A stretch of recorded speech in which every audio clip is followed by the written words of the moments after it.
Oh man, I just can't hang this frog on this tree. Oh la la, it's me, Cisco Morrison. Here's what's coming up on Gardening with Cisco. If you get one of these beauties as a holiday gift, you'll want to keep it blooming year round. Meeghan and I'll show you how. Who says you can't barbecue in the winter? I'll show you an outdoor kitchen that works year round. Lynne has given me the secret to perfectly sticky, sweet gingerbread. And we're at Molbak's Festival Poinsettias that tell you everything you want to know about this holiday standard. All this is coming up right now on Gardening with Cisco.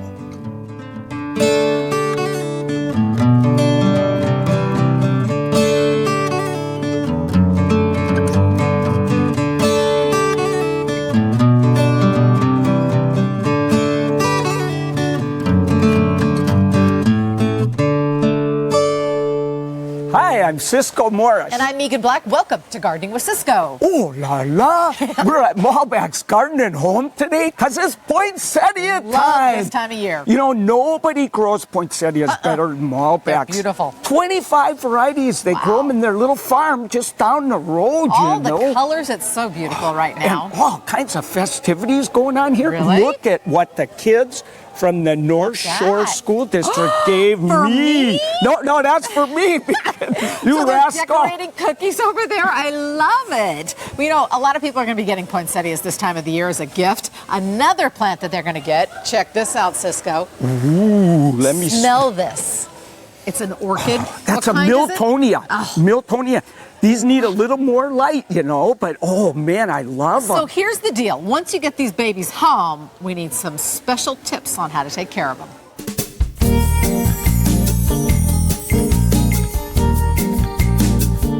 So we got these phalaenopsis, right? Ooh, I These are the love them. easiest, so Cisco says, kinds of orchids to grow. They Anybody really- can, even me, Almost everybody. except me. No, you can grow this, no Okay. problem. You know, and you'll grow this better than most people. You know why? Because I won't overwater it. Exactly. Yeah, people overwater them. These roots that like crawl out like little No worms. problem. That's good. Because when they grow up in the branches of trees in the jungle, they're hardly in soil at all. They're just up in that branch, and all the roots just come out in the air. And they grow in a humid climate, so something tells me that's where they get some of their moisture. Yep. Hey, I learned something from this right. guy. Hey. So one of the things I know you need to do is, spritz in, like every day, right? Yeah.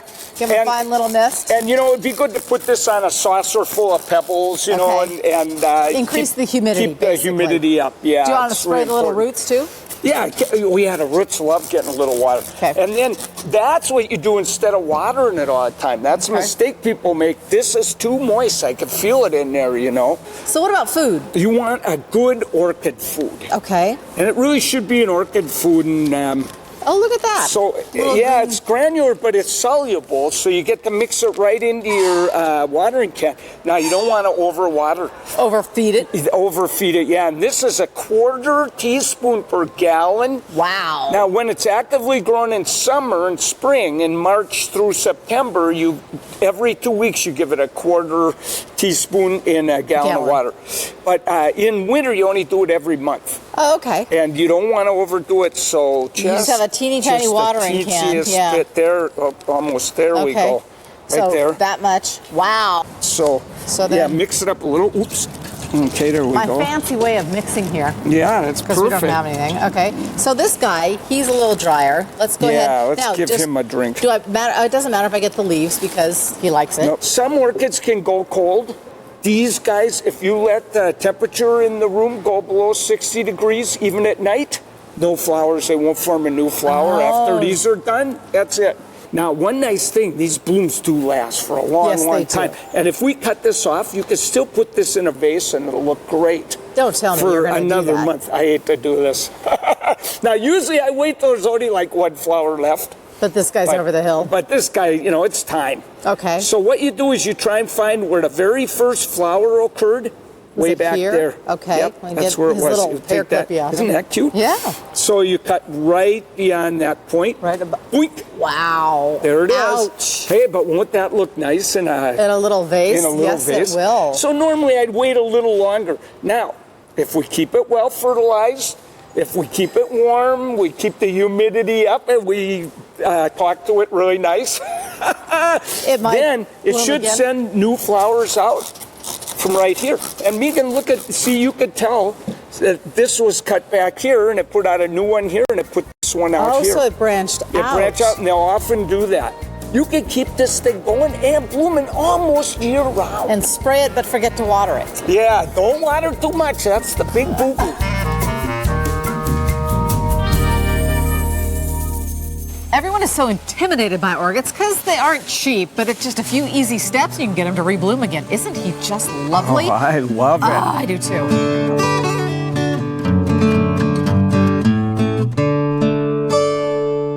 Welcome back to Gardening with Cisco from Molbak's Garden Home. Oh, la la, Meeghan. This is my favorite poinsettia. I love red. Just a red. Hey, I like red too, can you tell? Looks good. All right, here's a big question for you.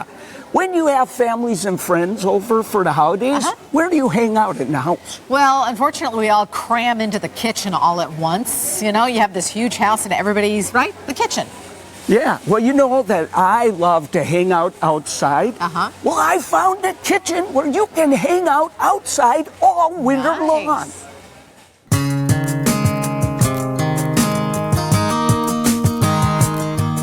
Carrie Culp, landscape architect. Man, what an outdoor kitchen you designed. So now, is this what the person that lives here wanted? Well, I hope so, yes, absolutely.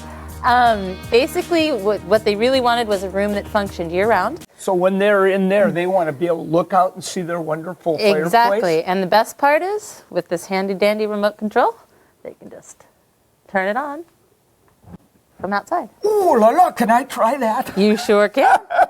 Tell me about a few of the other different things that you did out here. Okay, well, we started with a basic palette of just a concrete slab here. So this was all just a concrete slab? This was just a concrete slab, and we had wooden steps.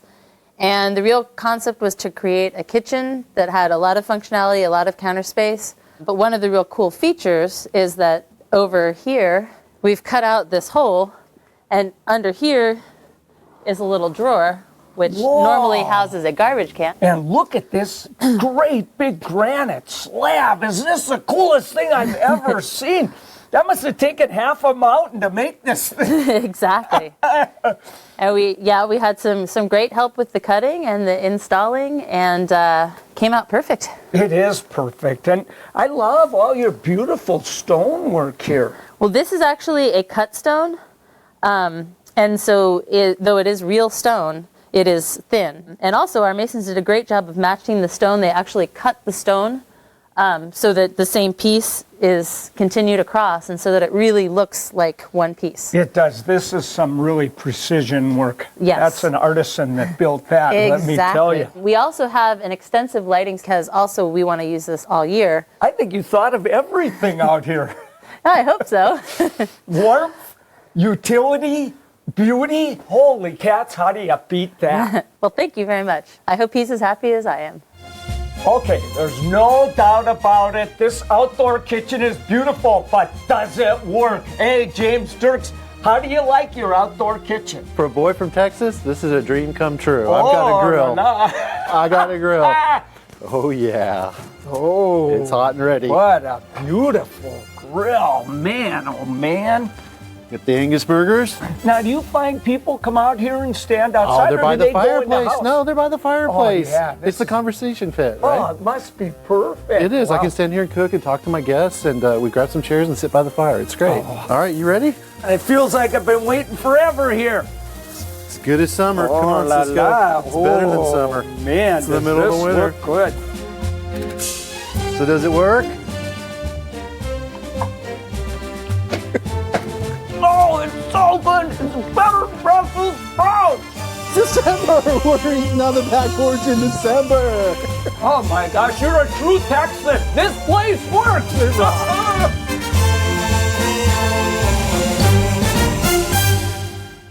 So, Cisco, you might not have known this, but according to Remodeling Magazine, which I read all the time, putting an outdoor kitchen is the #1 thing you can do to increase the value of your home when you try and sell it. Yeah, but then why would you want to sell your home with a great kitchen like that? Good point.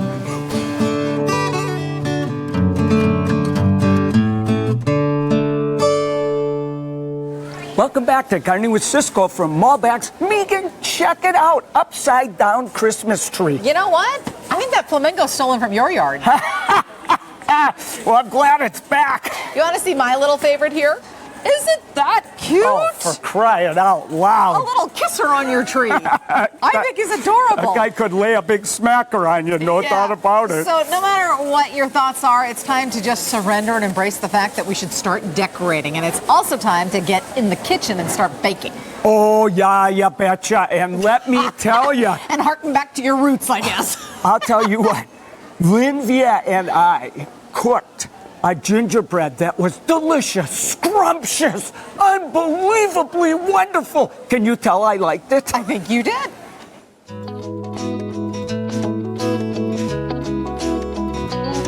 Okay, Lynne, I'm happy because I'm a pear man. Are you? And I'm seeing pears here, but I don't know what we're doing with them. Well, you know, we are all about pears today, but one of my favorite vehicles for pears is some good old-fashioned warm gingerbread. Oh, I'm a So what do you think? gingerbread man.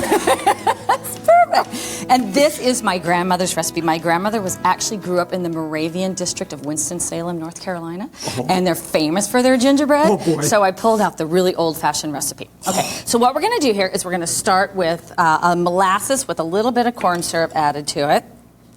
And you can see that gorgeous, deep, rich color. Oh, yeah, so what we do is smell it, yeah, too. I know, isn't that fabulous? And this is what gives gingerbread its nice, deep color and that kind of sticky texture, right? yeah. And then we're going to put a couple of eggs in there. We'll stir those in just a second. And some melted butter. And then you've got some brown sugar over there. If you'll Okay. give that to me, please. Plop it right in? Yeah, just go ahead Okay. and plop it right in. And then candied ginger. I like the combination of the ground ginger and the candied ginger. So we mix all that together, and then you've got right there a combination of flour and salt and baking soda. And then here's some ground ginger, a little pinch of cinnamon. So go ahead and mix the ginger, or just go ahead and just set it on top set of there. it on. Yeah. Okay. And I'll stir it up for All us. right. So you see how this looks, how this is all yeah, coming together. it's- And then we just kind of distribute that in nicely. And then a little bit at a time, we're just going to fold that in until we get a nice batter. A second to get it all work. Okay, so we've got all of those ingredients pretty well put together. And there's one last little step that goes in there. We're going to add a cup of boiling water. How come boiling water? Well, you know what this does? It almost cooks the batter like a little bit like a pudding, sort of. So when it bakes, it actually makes it a little bit creamier and stickier and denser. Keeps it nice and moist. It's the way I like it. Yeah, exactly. So you have to be really careful when you do this step at home because that hot water really wants to splash up. Oh, So you yeah. just add it a little bit at a time, and you just kind of take your time and incorporate it all in there, and we'll end up with this beautiful sticky batter. Boy, does that smell Doesn't that wonderful. smell good? Maybe that's why we add the boiling water. Yeah. Oh, It gives us boy. a head start on all those fabulous smells. Okay, so right. what I'm going to do is cut a little garnish, and then we're going to dish up the gingerbread and put little pear slices on top so they bake on top of the gingerbread. So yeah. pretty. So the way that I prep the pear for that is I cut both ends off, and then I cut it into quarters lengthwise. And you can kind of see this is a nice juicy pear, not yeah. super duper ripe. You want to look for one that's got a little bit of give, a nice little bit of juice, but hasn't gone completely, like edibly Right, mushy okay. ripe, right? And then once I've done that, I'm going to take my knife and just sort of cut the little cores out here. And that gives me 4 nice little consistently sized pieces of pear. And then because we're going to put these in ramekins, I need them to be maybe a little bit shorter. So what I do is I just trim the ends off. Yeah, like that. Oh, that's These are the good. little secret things that chefs do to keep themselves from starving to death while you're prepping. And then I cut them into slices lengthwise like this. Okay? Yeah. So I will demonstrate one for you, and Okay. then we'll go back and fill them all up later, okay? All right. So let's do that. So would you hand me that pan Okay. there? Here we go. Now, what I'm going to do is I'm just going to dish up a nice little amount. These puff up, pretty well. This is a dense batter, so it's not going to puff up like a cake would. And don't do that, okay? Because that's not very pretty. So and don't do this either, okay? Whatever you do. All right, and then, so I filled it up to the little line in the ramekin there. Cool. And then I'm going to take my pears and fan them out, and I'm just going to kind of tuck them right down into the batter so they kind of float on the batter like that. Okay. You don't have to brush anything on the pears right now. They'll kind of caramelize as they cook. And then we're going to put them in a 350-degree oven until they're nice and fragrant and beautiful. Let them cool just a little bit. And then I brushed a little bit of glaze on them. Then I like to just a little bit of powdered sugar just to give them, a hint of winter time. So where's the fork? I was thinking about that, and I'm thinking maybe those are too pretty for you to eat right now. How about if you just take them home to Mary? Oh, Lynn, I'm feeling some serious guilt coming on because these babies are never going to get all the way home. I had a feeling that might be the case.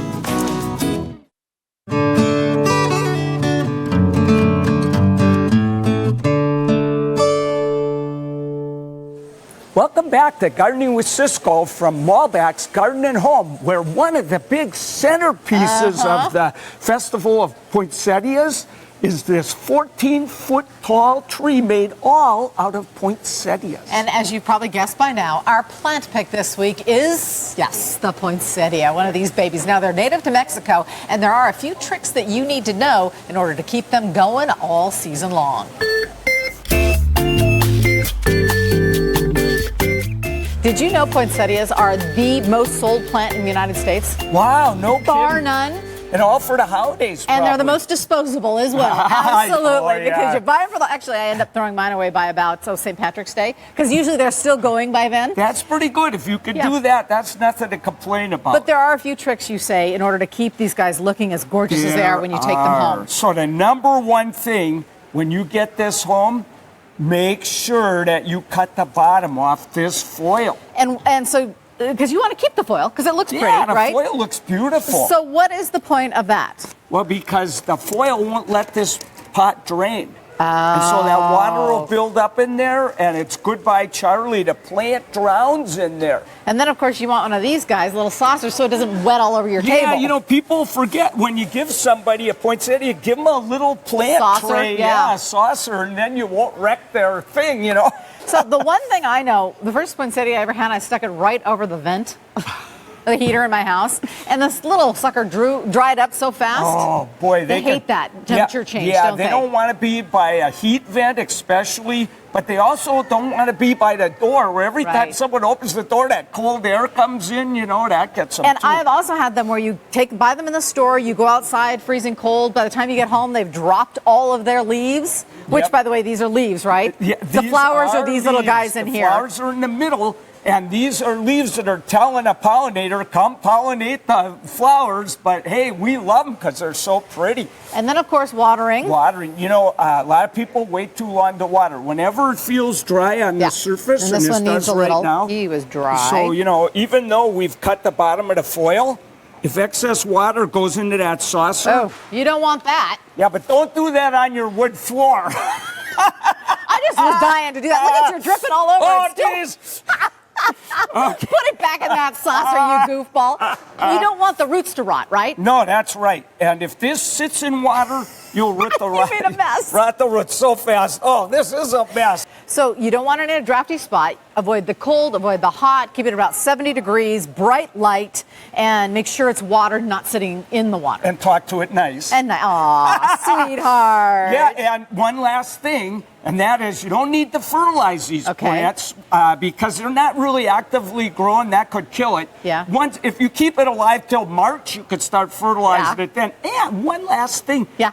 Everybody thinks poinsettias are poison. And they're not. They're not poison. They actually did a study where they had a 135-pound kid eat 55 leaves. He must have really loved that. And it didn't even give him anything but a tummy ache. Still don't eat 135 leaves. I don't advise eating it just the same, but it is not poison. You don't have to be real worried about this plant.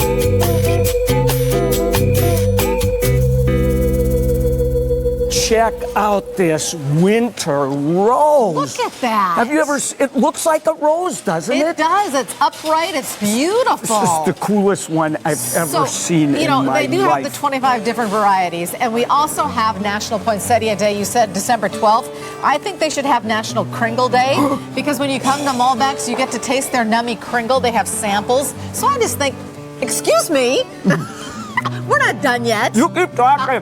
Finish the show, will you? Thanks for watching, everybody, and happy National Kringle Day. Everybody, thanks a lot for watching. Oh, no, no. Hey, did you only bring me one? I did. Bye, everybody.